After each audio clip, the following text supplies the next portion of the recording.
అర్చన మరియు సిమ్రన్ సొంత అక్కా చెల్లెళ్ళు. వాళ్ళిద్దరూ పేదేంటి వాళ్లైనా వారి తల్లిదండ్రులకి మంచి సంబంధాలు దొరకడంతో ఇద్దరు అక్కా చెల్లెళ్ళని ఇద్దరు అన్నదమ్ములకిచ్చి పెళ్లి చేస్తారు. పెళ్లైన మరుసటి రోజే అక్కా చెల్లెళ్ళిద్దరూ ఇంటి బాధ్యతలన్నీ చూసుకుంటూ ఉంటారు. అక్కా, నాకు చాలా సంతోషంగా ఉంది. మన ఇద్దరు పెళ్లిళ్ళు ఒకే ఇంటి వాళ్లతో అయినందుకు. మనం చిన్నప్పటి నుండి కలిసే ఉన్నామక్కా. అవును చెల్లి, మన ఇద్దరినీ ఎవ్వరూ విడదీయలేరు. అక్క చెల్లెళ్ళిద్దరూ కలిసి సంతోషంగా పనులు చేసుకునేవారు. వాళ్ళిద్దరినీ అలా హాయిగా సంతోషంగా ఉండడం చూసి ఒకరోజు వాళ్ళ అత్తగారు కుంతీదేవి ఇలా అంటుంది. నేను చాలా పెద్ద తప్పు చేశాను. ఇలా అక్క చెల్లెళ్ళని నా ఇంటి కోడళ్ళుగా తెచ్చి ఎప్పుడు చూసినా ఏదో ఒక ముచ్చట్లు పెట్టుకుంటూనే ఉంటారు. అలాగే కొద్ది నెలలు గడుస్తాయి. ఒకరోజు సిమ్రన్ తన అక్కతో, అక్క, ఈరోజు మా ఆయన ఆఫీసులో పార్టీ ఉంది. నేను కూడా వెళ్తున్నాను. ఈరోజు ఇంటి పనులన్నీ నువ్వే చేసేవా? సరేలే, చేస్తాను. నువ్వు హ్యాపీగా పార్టీ ఎంజాయ్ చెయ్యి. సిమ్రన్ వెళ్లిపోయాక అత్తగారు చూడగానే వంటింట్లో సింకులో చాలా గిన్నెలుంటాయి. ఆ అక్క చెల్లెళ్ల మధ్య చిచ్చు పెట్టేందుకు కుంతీదేవికి ఇదే మంచి అవకాశం. అప్పుడామె, పెద్ద కోడలా, చూడు, సిమ్రన్ గిన్నెలు కడగకుండానే వెళ్లిపోయింది. ఇక అవన్నీ నువ్వే కడగాలి. ఏంటో, ఎప్పుడు కడుగుతావో, ఎప్పుడు వంట చేస్తావో, ఇంటి పనులన్నీ ఎప్పుడు చేస్తావో. ఆ మహారాణి అక్కడ పార్టీ ఎంజాయ్ చేస్తూ ఉంటుంది.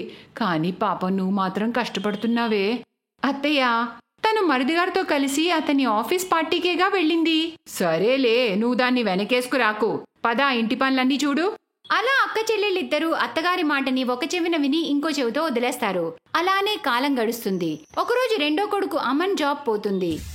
3 నెలలైనా జాబ్ దొరకదు. ఇంటి బాధ్యతలు అంతా పెద్ద కొడుకు అశోక్ పైనే పడతాయి. ఒకరోజు సిమ్రన్ అర్చన దగ్గరకు వచ్చి ఇలా అంటుంది. అక్క, నా షాంపూ అయిపోయింది. షాంపూ కొనుక్కోవడానికి కొంచెం డబ్బులిస్తావా? సిమ్రన్, నువ్వు నా షాంపూతో తలస్నానం చేసుకో. నా దగ్గర అసలు డబ్బులే మిగలట్లేదు. డబ్బులన్నీ ఇంటి ఖర్చులకే అయిపోతున్నాయి కదా. నా కొబ్బరి నూనె కూడా అయిపోయింది. అందుకే నేను మామూలు నూనె పెట్టుకుంటున్నాను. సిమ్రన్ డల్గా అక్కడి నుండి వెళ్ళిపోతుంది. అప్పుడు కుంతీదేవి అర్చనతో ఇలా అంటుంది. నా పెద్ద కొడుకు పాపం ఒంటరిగా కష్టపడుతున్నాడు. కానీ ఈ మహారాణికి మాత్రం షాంపూ కావాలట, షాంపూ. ఒక్కరి జీతంతో ఇల్లు గడవడం ఇబ్బందిగా ఉంటుంది. దానివల్ల ఇంట్లో అన్ని ప్రాబ్లమ్స్ ఎక్కువవుతాయి. ఇక ఇప్పుడు అర్చనకి అత్తగారి మాటలు నిజమే అనిపిస్తాయి. తన భర్తే ఇల్లు బాధ్యతలు మొత్తం చూసుకుంటూ ఉంటాడు. ఇప్పుడు అర్చన కూడా ఇంటి పనులన్నీ తప్పించుకుంటూ ఉంటుంది. ఒకరోజు, అక్క, టీ పౌడర్ అయిపోయింది. ఇప్పుడు టీ ఎలా పెట్టను? మీ ఆయన దగ్గర 100 రూపాయలు కూడా లేవా? ఇలా మాటి మాటికి పక్కన వాళ్లపైన ఆధారపడతారు. ముందు ముందు మా కుటుంబం కూడా పెరుగుతుంది. మేం కూడా మా ఫ్యూచర్ గురించి ఆలోచించాలి కదా. అక్క నుండి ఇలాంటి మాటలు విని సిమ్రన్కి చాలా బాధేస్తుంది. ఏడ్చుకుంటూ రూమ్కి వెళ్లి భర్తకి ఆ విషయం అంతా చెప్తుంది. వదిన అన్నది కూడా నిజమే కదా సిమ్రన్. ఎన్నాళ్ళు మనకి ఫ్రీగా భోజనం పెడతారు? మనం ఏదో ఒక పని వెతుక్కోవాలి. కానీ ఎక్కడా ఉద్యోగం దొరకట్లేదు. ఏం చేస్తాం? నాకు ఒక ఐడియా వచ్చిందండి. మనిద్దరం బాగా చదువుకున్నాం కదా. మనం పిల్లలకి ట్యూషన్స్ ఎందుకు చెప్పకూడదు? ఎలా అయినా ఈ దగ్గరలో ట్యూషన్స్ చెప్పేవాళ్లే లేరు కదా. ఇది చాలా మంచి ఐడియా. ఇక మొగుడు పెళ్ళాలిద్దరూ కలిసి ట్యూషన్స్ చెప్పడం ప్రారంభిస్తారు. దాంతో వాళ్ళకి బాగా డబ్బులొస్తాయి. వాళ్ళ మొదటి సంపాదనని సిమ్రన్ అర్చనకిస్తూ ఇలా అంటుంది. అక్క, ఇదిగో, ఇది మా మొదటి సంపాదన. దీంతో మనం ఇంటి రేషన్ తీసుకొద్దామా? నువ్వు నా మీద అలిగితే నాకు అస్సలు నచ్చట్లేదక్క. మనం ఇంతకు ముందులాగా ఉండలేమా? తోటి కోడళ్ళులా కాకుండా అక్క చెల్లెళ్లాగా. నేను నిన్నెప్పుడూ తోటి కోడలుగా చూడలేదు సిమ్రన్. మనిద్దరి అత్తారిల్లు ఒకటే, కానీ మనం ఎప్పటికీ అక్కా చెల్లెళ్ళమే. నేను నీతో అలా మాట్లాడి ఉండకపోతే నువ్వు నీలో ఉన్న టాలెంట్ని ఎలా బయటపెట్టగలవు చెప్పు? ఇదంతా నువ్వు ఎవరిపైనా ఆధారపడకూడదని నేను చేశాను సిమ్రన్. కానీ నేను అలా అన్నందుకు నన్ను క్షమించు. నా చిట్టి చెల్లి, నేను నిన్నెప్పుడూ ఒకేలా ప్రేమిస్తాను. చూసావా అమ్మా, ఇద్దరు అక్క చెల్లెళ్ళు ఒకే అత్తారింటికి వస్తే ఎంత లాభమో. అది విని అందరూ హాయిగా నవ్వుకుంటారు. సీమ మరియు రాధ సొంత అక్క చెల్లెళ్ళు. కానీ ఇద్దరు స్వభావాల్లో భూమికి ఆకాశానికి ఉన్నంత తేడా ఉంది. రాధాకి చాలా వినయం, కానీ సీమాకి చాలా అత్యాశ. కాలేజ్ అయిపోయాక తల్లిదండ్రులు వాళ్ళ పెళ్లిళ్లు చేయాలనుకుంటారు. సీమ వయసులో పెద్దది కాబట్టి ముందు తనకి సంబంధాలు చూస్తుంటారు. ఒకరోజు సీమ మరియు రాధ వాళ్ళ తల్లిదండ్రులతో కలిసి కూర్చునుంటారు. అమ్మా సీమా, నేను నీకోసం ఒక అబ్బాయిని చూశానమ్మా. ఇదిగో, అతని ఫోటో చూడు. నాన్నా, అబ్బాయి ఎంతవరకు చదువుకున్నాడు నాన్నా? వాళ్ళ ఇల్లు కుటుంబం ఎలాంటిది? నేను తక్కువ చదువుకున్నవాణ్ణి గాని పేదవాణ్ణి గాని అస్సలు పెళ్లి చేసుకోను. అరే సీమా, అబ్బాయి బ్యాంకులో మంచి ఉద్యోగం చేస్తున్నాడు. బాగా డబ్బున్న వాళ్లే అమ్మా. వాళ్ళకి దేనికి లోట్లేదు. అలా అయితే ఓకే నాన్న, ఈ సంబంధం నాకు ఇష్టమే. నిశ్చయించిన ముహూర్తానికే సీమా పెళ్లి అంగరంగ వైభవంగా జరిగింది. సీమా పెద్ద కూతురు కాబట్టి తండ్రి తన పెళ్లిని చాలా ఘనంగా చేస్తాడు. ఆయన స్థాయి కంటే ఎక్కువ ఖర్చు పెడతాడు. దాంతో ఆయనకి చాలా అప్పులు కూడా అవుతాయి. కొద్ది రోజుల తర్వాత రాధాకు కూడా పెళ్లి వయసు వస్తుంది. ఒకరోజు విను, నేను రాధాకు కూడా ఒక సంబంధం చూశానే. కానీ వాళ్ళు సీమా వాళ్ళ అత్తగారిలాగా ధనవంతులు కాదు. కానీ పట్నంలో వాళ్ళకి ఒక ఇల్లు మరియు ఒక కిరాణా షాప్ ఉంది. వాళ్ళ కుటుంబం చాలా మంచిదే. మన రాధ అక్కడ సంతోషంగా ఉంటుందా అండి? హా, ఎందుకుండదే. నేను కూడా రాధా పెళ్ళి సీమా పెళ్లిలాగా చాలా ఘనంగా చేద్దాం అనుకున్నా. కానీ డబ్బులు సమస్య ఉంది కదా. పెద్ద పెద్ద సంబంధాలు చూశాను. కానీ డబ్బు సమస్య వల్ల ముందుకు వెళ్ళలేకపోయాను. కానీ ఈ సంబంధం చాలా బావుందే. అప్పుడే రాధ అక్కడికి వస్తుంది. ఆమె తల్లిదండ్రులు మాట్లాడుకున్న మాటలన్నీ వింటుంది. మీరేం కంగారు పడకండి నాన్న, మీరు ఎవరిని చెప్తే వాళ్ళని పెళ్లి చేసుకుంటాను. నాకు కేవలం మీ ఇద్దరి ఆశీర్వాదం ఉంటే చాలు నాన్న. రాధా మాటలు విని తన తండ్రికి కొంచెం ప్రశాంతంగా అనిపిస్తుంది. రాధా పెళ్లి నిశ్చయించిన ముహూర్తానికి చాలా సాదాసీదాగా జరిగిపోతుంది. రాధా అత్తగారింట్లో కేవలం అత్తగారు మాత్రమే ఉంటుంది. ఆమె తరచుగా అనారోగ్యంతో ఉండేది. రాధా వచ్చి రాగానే అన్ని బాధ్యతలు తీసుకుంటుంది. రాధా రోజంతా ఇంట్లో పని చేసుకుని టైం దొరికినప్పుడల్లా షాప్ పనుల్లో తన భర్తకి హెల్ప్ చేస్తూ ఉంటుంది. అటు సీమా జీవితం చాలా సుఖంగా గడుస్తూ ఉంటుంది. అప్పుడప్పుడు షాపింగ్, అప్పుడప్పుడు కిటీ పార్టీ, తన టైం అంతా వీటికే అయిపోతూ ఉంటుంది. ఒకరోజు రాధా మరియు తన భర్త షాప్లో ఉంటారు. కార్లోంచి సీమా మరియు ఆమె భర్త దిగుతారు. సీమా చేతిలో స్వీట్ బాక్స్ ఉంటుంది. ఇద్దరు షాప్లోకి వెళ్లి సీమాకి స్వీట్ బాక్స్ ఇస్తూ ఇలా అంటారు. మీ బావగారు ఈరోజే ఈ కారును కొన్నారు. 20 లక్షల కారిది. నేను ఈ శుభవార్త నీకు చెప్దామని వచ్చానే. నిజానికి రాధాని ఏడిపించేందుకే సీమా తన కారుతో అక్కడికి వస్తుంది. కానీ అమాయకపు రాధ ఆ విషయాన్ని గ్రహించలేకపోయింది. కానీ రాధా భర్త అనిల్కి ఈ విషయం అర్థమవుతుంది. సీమా మరియు తన భర్త వెళ్ళిపోగానే అనిల్ ఇలా అంటాడు. మీ అక్క ఇక్కడికి శుభవార్త చెప్పడానికి రాలేదు.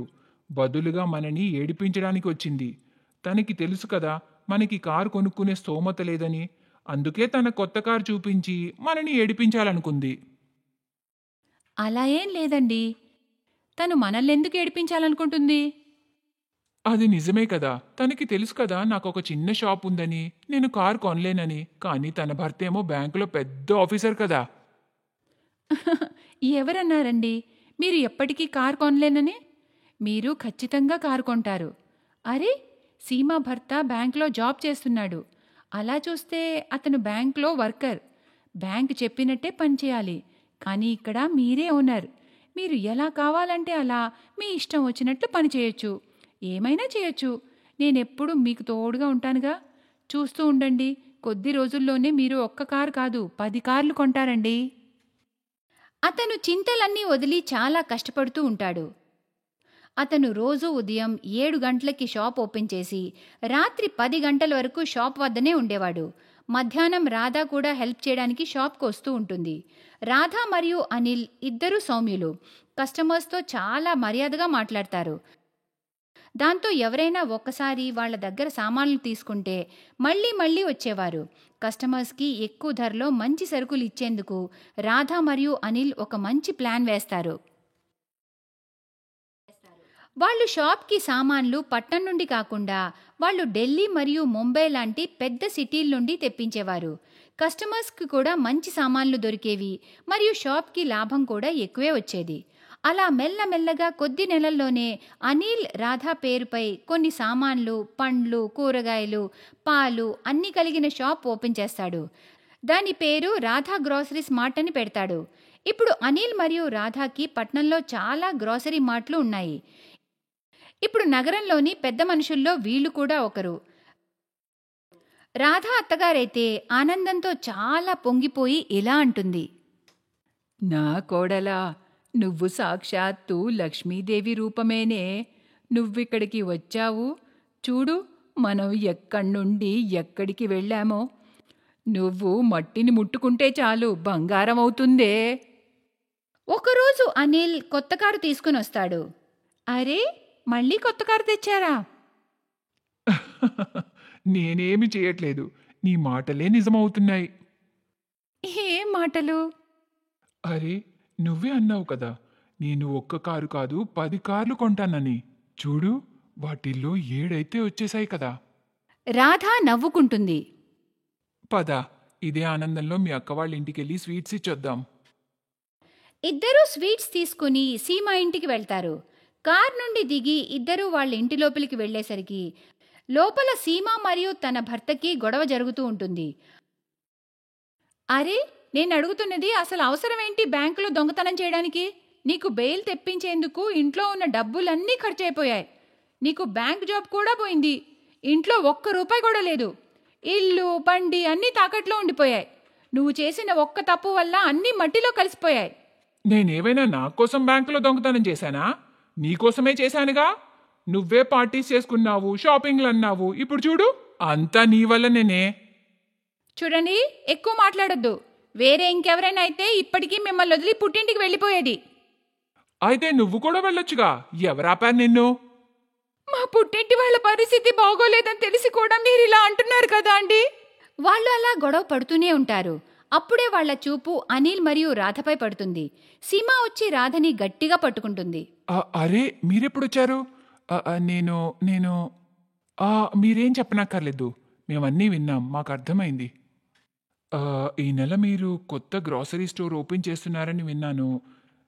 నన్ను మీరు అక్కడ మేనేజర్గా పెట్టుకుంటే చాలా పెద్ద సహాయం చేసినట్టు అవుతుంది.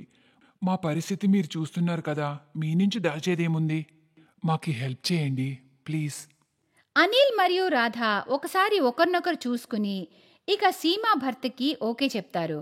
అప్పుడు సీమా పొగరు మొత్తం తగ్గిపోతుంది.